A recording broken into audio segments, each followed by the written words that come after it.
ಓಂ ನಮಃ ಶಿವಾಯ. ಎಲ್ಲರಿಗೂ ನಮಸ್ಕಾರ. ಇಂದು ನಾವು ಶ್ರೀ ಶಿವಕವಚ ಸ್ತೋತ್ರವನ್ನು ಕಲಿಯೋಣ. ಅಸ್ಯ ಶ್ರೀ ಶಿವಕವಚ ಸ್ತೋತ್ರ ಮಹಾಮಂತ್ರಸ್ಯ ಋಷಭಯೋಗೀಶ್ವರ ಋಷಿಃ ಶ್ರೀ ಸಾಂಬ ಸದಾಶಿವೋ ದೇವತಾ ಅನುಷ್ಠುಪ್ ಛಂದಃ. ಓಂ ಬೀಜಂ ನಮಃ ಶಕ್ತಿಃ ಶಿವಾಯೇತಿ ಕೀಲಕಂ ಶ್ರೀ ಸಾಂಬ ಸದಾಶಿವಪ್ರೀತ್ಯರ್ಥಂ ಶಿವಕವಚಸ್ತೋತ್ರ ಜಪೇ ವಿನಿಯೋಗಃ. ಅಥ ಧ್ಯಾನಂ ವಜ್ರದಂಷ್ಟ್ರಂ ತ್ರಿನಯನಂ ಕಾಲಕಂಠಮರಿಂದಮಂ ಸಹಸ್ರಕರಮೃತ್ಯುಗ್ರಂ ವಂದೇ ಶಂಭುಂ ಉಮಾಪತಿಂ. ಅಥಾಪರಂ ಸರ್ವಪುರಾಣಗುಹ್ಯಂ ನಿಶ್ಶೇಷಪಾಪೌಘಹರಂ ಪವಿತ್ರಂ ಜಯಪ್ರದಂ ಸರ್ವವಿಪತ್ಪ್ರಮೋಚನಂ ವಕ್ಷ್ಯಾಮಿ ಶೈವಂ ಕವಚಂ ಹಿತಾಯತೆ. ಋಷಭ ಉವಾಚ ನಮಸ್ಕೃತ್ವಾ ಮಹಾದೇವಂ ವಿಶ್ವವ್ಯಾಪಿನಮೀಶ್ವರಂ ವಕ್ಷ್ಯೇ ಶಿವಮಯಂ ವರ್ಮ ಸರ್ವರಕ್ಷಾಕರಂ ನೃಣಾಂ. ಶುಚೌ ದೇಶೇ ಸಮಾಸೀನೆ ಯಥಾವತ್ ಕಲ್ಪಿತಾಸನಃ ಜಿತೇಂದ್ರಿಯೋ ಜಿತಃ ಪ್ರಾಣಃ ಚಿಂತಯೇ ಶಿವಮವ್ಯಯಂ. ಹೃತ್ಪುಂಡರೀಕಾಂತರಸನ್ನಿವಿಷ್ಟಂ ಸ್ವತೇಜಸಾ ವ್ಯಾಪ್ತನಭೋವಕಾಶಂ ಅತೀಂದ್ರಿಯಂ ಸೂಕ್ಷ್ಮಮನಂತಮಾದ್ಯಂ ಧ್ಯಾಯೇತ್ ಪರಾನಂದಮಯಂ ಮಹೇಶಂ. ಧ್ಯಾನಾವಧೂತಾಖಿಲಕರ್ಮಬಂಧಃ ಚಿರಂ ಚಿದಾನಂದನಿಮಗ್ನಚೇತಾಃ ಷಡಕ್ಷರನ್ಯಾಸಸಮಾಹಿತಾತ್ಮಾ ಶೈವೇನ ಕುರ್ಯಾತ್ ಕವಚೇನ ರಕ್ಷಾಂ. ಮಾಂ ಪಾತು ದೇವೋಖಿಲದೇವತಾತ್ಮಾ ಸಂಸಾರಕೂಪೇ ಪತಿತಂ ಗಭೀರೆ. ತನ್ನಾಮ ದಿವ್ಯಂ ವರಮಂತ್ರಮೂಲಂ ಧುನೋತು ಮೇ ಸರ್ವಮಘಂ ಹೃದಿಸ್ಥಂ. ಸರ್ವತ್ರಂ ಮಾಂ ರಕ್ಷತು ವಿಶ್ವಮೂರ್ತಿಃ ಜ್ಯೋತಿರ್ಮಯಾನಂದಘನಶ್ಚಿದಾತ್ಮಾ. ಅಣೋರಣೀಯಾನುರುಶಕ್ತಿರೇಕಃ ಸ ಈಶ್ವರಃ ಪಾತು ಭಯಾದಶೇಷಾತ್. ಯೋ ಭೂಸ್ವರೂಪೇಣ ಬಿಭರ್ತಿ ವಿಶ್ವಂ ಪಾಯಾತ್ ಸ ಭೂಮೇ ಗಿರಿಶೋಷ್ಟಮೂರ್ತಿಃ. ಯೋಪಾಂ ಸ್ವರೂಪೇಣ ನೃಣಾಂ ಕರೋತಿ ಸಂಜೀವನಂ ಸೋಮತು ಮಾಂ ಜಲೇಭ್ಯಃ. ಕಲ್ಪಾವಸಾನೆ ಭುವನಾನಿ ದಗ್ಧ್ವಾ ಸರ್ವಾಣಿ ಯೋ ನೃತ್ಯತಿ ಭೂರಿಲೀಲಃ. ಸಕಾಲರುದ್ರೋವತು ಮಾಂ ದವಾಗ್ನೇಃ ವಾತ್ಯಾದಿಭೀತೇರಖಿಲಾಚ್ಚತಾಪಾತ್. ಪ್ರದೀಪ್ತವಿದ್ಯುತ್ಕನಕಾವಭಾಸೋ ವಿದ್ಯಾವರಾಭೀತಿ ಕುಠಾರಪಾಣಿಃ. ಚತುರ್ಮುಖಸ್ತತ್ಪುರುಷಸ್ತ್ರಿನೇತ್ರಃ ಪ್ರಾಚ್ಯಾಂ ಸ್ಥಿತಂ ರಕ್ಷತು ಮಾಮಜಸ್ರಂ. ಕುಠಾರಖೇಟಾಂಕುಶಪಾಶಶೂಲ ಕಪಾಲಢಕ್ಕಾಕ್ಷಗುಣಾಂದಧಾನಃ.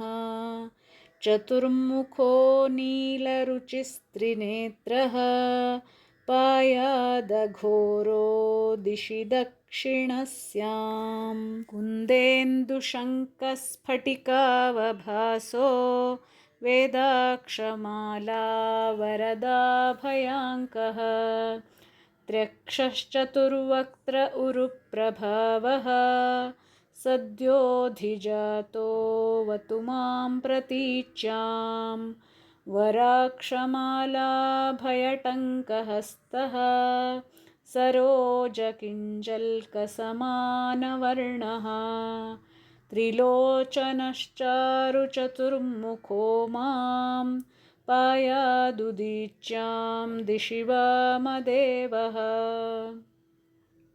वेदाभयेष्टाङ्कुशटङ्कपाशकपालढक्काक्षकशूलपाणिः सितद्युतिः पञ्चमुखोऽवतान्मूमीशान ऊर्ध्वं परमप्रकाशः मूर्धानमव्यान्मम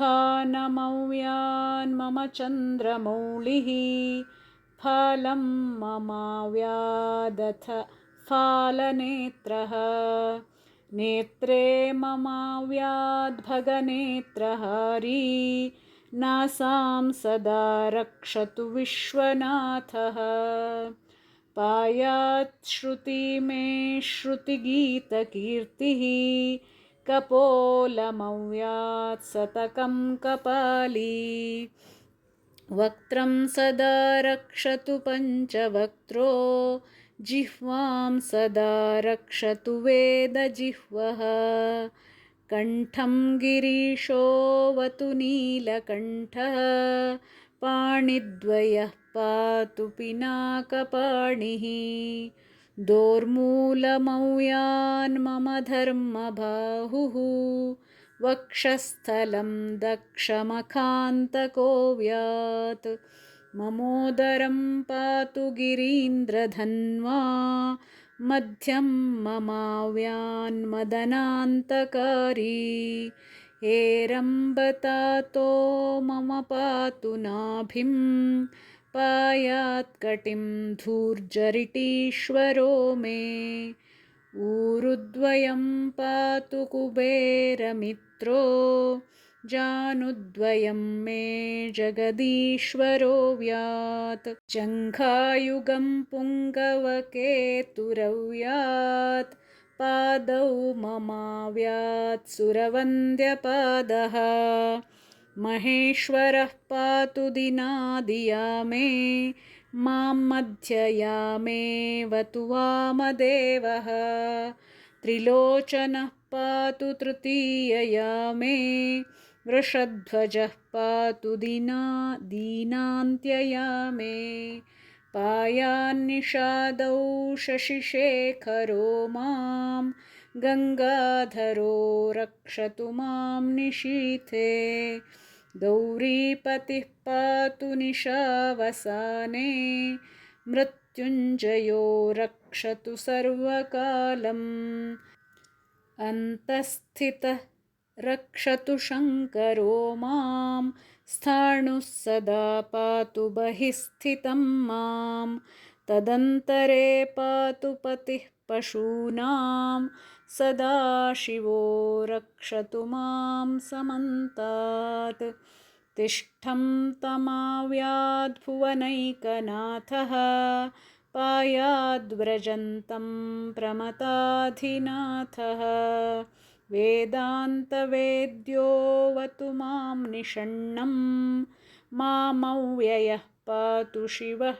शयानं मार्गेषु मां रक्षतु नीलकण्ठः शैलादिदुर्गेषु पुरत्रयारिः अरण्यवासादिमहाप्रवासे पायान् मृगव्याध उदारशक्तिः कल्पान्तकाटोपपटुप्रकोप स्फुटाट्टहासोच्चलिताण्डकोशः घोरारिसेनार्णवदुर्निवार महाभयाद्रक्षतु वीरभद्रः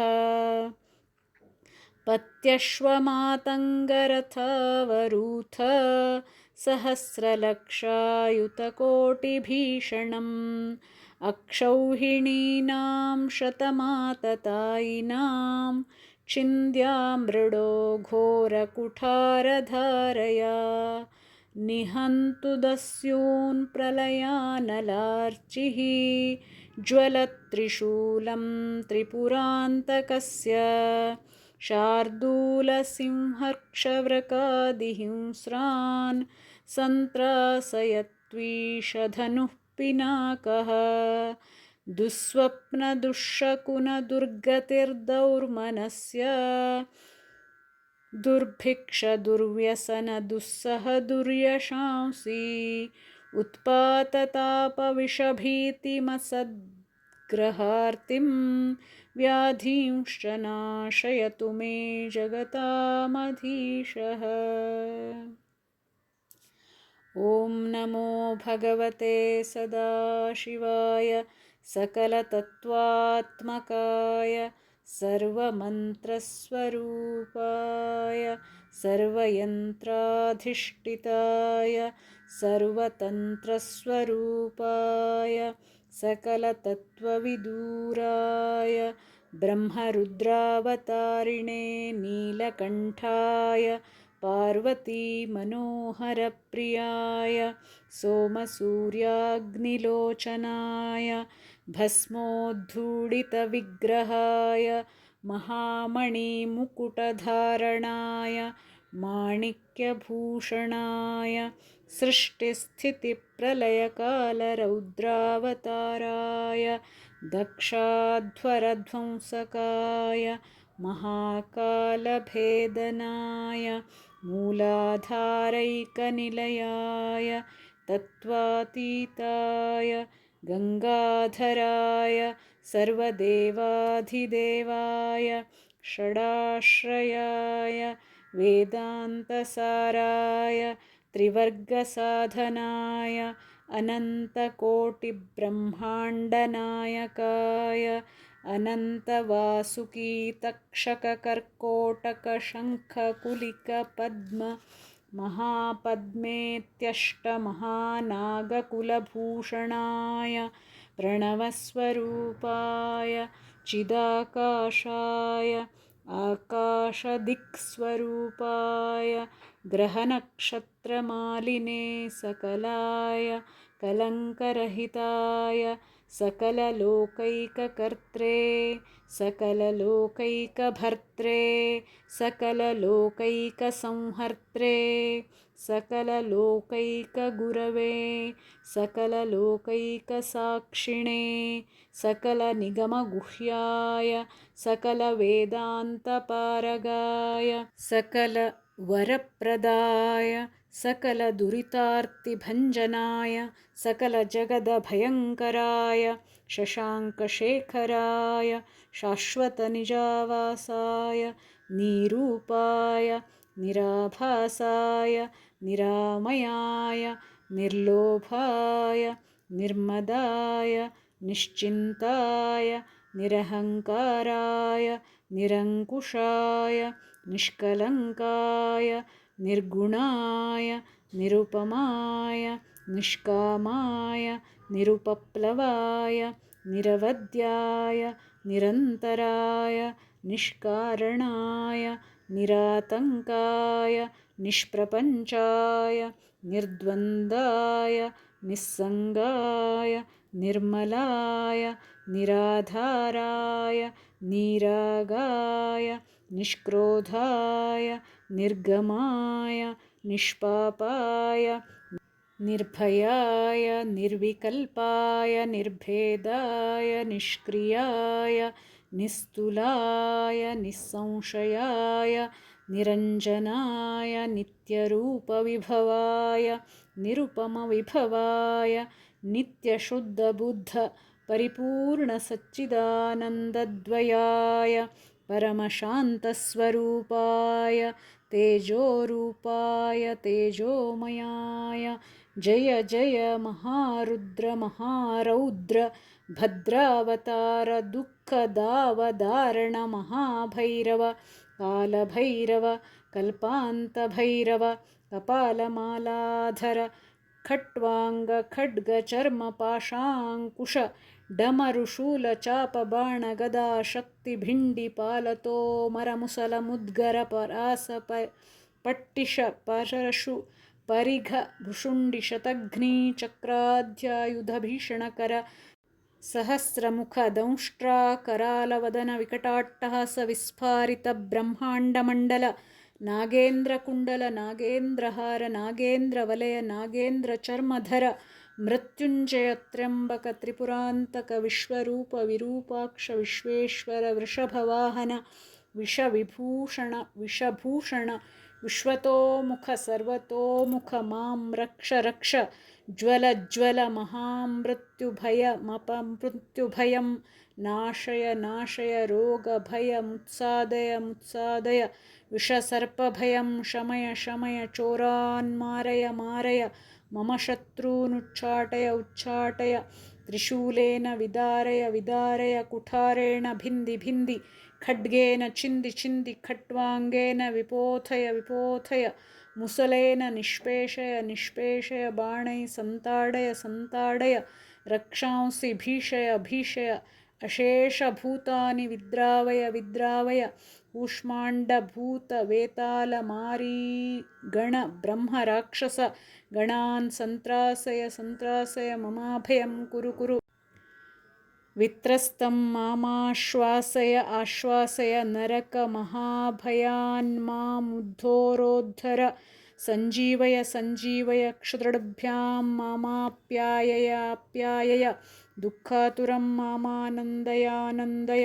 शिवकवचेन मामाच्छादय मृत्युञ्जयत्र्यम्बक सदाशिव नमस्ते।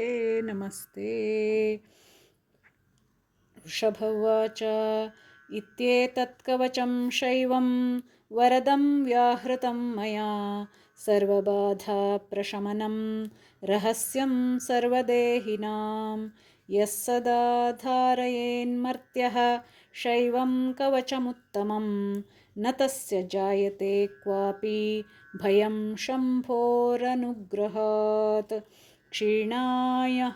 क्षीणायुः प्राप्त मृत्युर्वा महारोगहतोऽपि वा सद्यः सुखमवाप्नोति दीर्घमायुश्च विन्दति सर्वदारिद्र्यशमनं सौमङ्गल्यविवर्धनं यो धत्ते कवचं शैवं सदेवैरपि पूज्यते महापातकसङ्घातैः मुच्यते चोपपातकैः देहान्ते मुक्तिमाप्नोति शिववर्मानुभावतः त्वमपि श्रद्धया वत्स शैवं कवचमुत्तमं धारयस्व मया दत्तं सद्यः श्रेयो ह्यवाप्स्यसि। सूत उवाच इत्युक्त्वा ऋषभो योगी तस्मै पार्थिवसूनवे ददौ शङ्खं महारावं खड्गं चारिनिषूदनं पुनश्च भस्म समन्त्र्यं तदङ्गं पलितोऽस्पृशत् गजानां 600 द्विगुणस्य बलं ददौ भस्मप्रभावात् सम्प्राप्त बलैश्वर्यधृतिस्मृतिः स राजपुत्रः शुशुभे शरदर्क इव श्रिया तमाह प्राञ्जलिं भूयः स योगी नृपनन्दनम् एष खड्गो मया दत्तः तपोमन्त्रानुभावितः श्रितधारमिमं खड्गं यस्मै दर्शयसे स्फुटं स सद्यो म्रियते शत्रुः साक्षान्मृत्युरपि स्वयम् अस्य शङ्खस्य निर्हादं ये शृण्वन्ति तवाहिताः ते मूर्छिताः पतिष्यन्ति न्यस्तशस्त्राविचेतनाः खड्गशङ्खाविमौ दिव्यौ परसैन्यविनाशिनौ आत्मसैन्यस्य पक्षाणां शौर्यतेजो विवर्धनौ एतयोश्च प्रभावेण शैवेन कवचेन च 2,600 नागानां बलेन महतापि च भस्मधारणसामर्थ्या शत्रुसैन्यं विजेष्यसि प्राप्य सिंहासनं पित्र्यं गोप्तासि पृथिवीमिमां इति भद्राशं सम्यक् अनुशास्य समात्रकं ताभ्यां सम्पूजितः सोऽथ योगी स्वैरगतिर्ययौ ताभ्यां सम्पूजितः सोऽथ योगी स्वैरगतिर्ययौ श्रीस्कान्दपुराणे श्रीशिवकवचस्तोत्रं भद्रं शुभं मङ्गलम् ಶ್ರೀಶಿವಾರ್ಪಣಮಸ್ತು.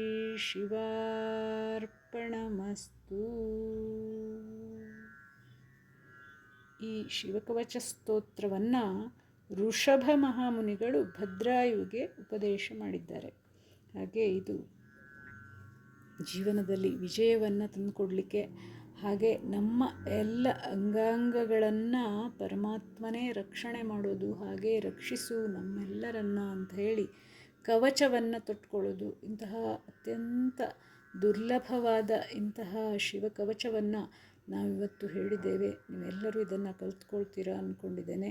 ತುಂಬ ಚೆನ್ನಾಗಿದೆ. ಎಲ್ಲರೂ ಕಲಿತು ಆ ಪರಮಾತ್ಮನಿಗೆ ಇದನ್ನು ಅರ್ಪಿಸೋಣ ಅಂತ ಹೇಳಿ ನಿಮ್ಮೆಲ್ಲರ ಹತ್ರ ಕೇಳ್ಕೊಳ್ತೇನೆ. ಇದರ 10 ಶ್ಲೋಕದ ಅರ್ಥವನ್ನು ಸಹ ನಾನು ಹಾಕಿದ್ದೇನೆ ಯೂಟ್ಯೂಬಲ್ಲಿ. 1ರಿಂದ 10ರವರೆಗೆ ಇದೆ. ಇನ್ನೂ 10 ಮತ್ತೆ ಹಾಕ್ತೇನೆ. ಹಾಗೆ ನೀವೆಲ್ಲ ಅದನ್ನು ಕೇಳಿ ಪರಮಾತ್ಮನ ತತ್ವವನ್ನು, ಹಾಗೆ ನಮ್ಮನ್ನು ರಕ್ಷಿಸುವಂತಹ ಒಂದು ದಿವ್ಯೌಷಧವಾದ ಈ ಶಿವಕವಚವನ್ನು ನಾವೆಲ್ಲ ಪಾರಾಯಣ ಮಾಡಿ ಆ ಪರಮಾತ್ಮನಿಗೆ ಸಮರ್ಪಿಸೋಣ ಅಂಥೇಳಿ ನಿಮ್ಮೆಲ್ಲರ ಹತ್ರ ಸವಿನಯ ಪ್ರಾರ್ಥನೆ.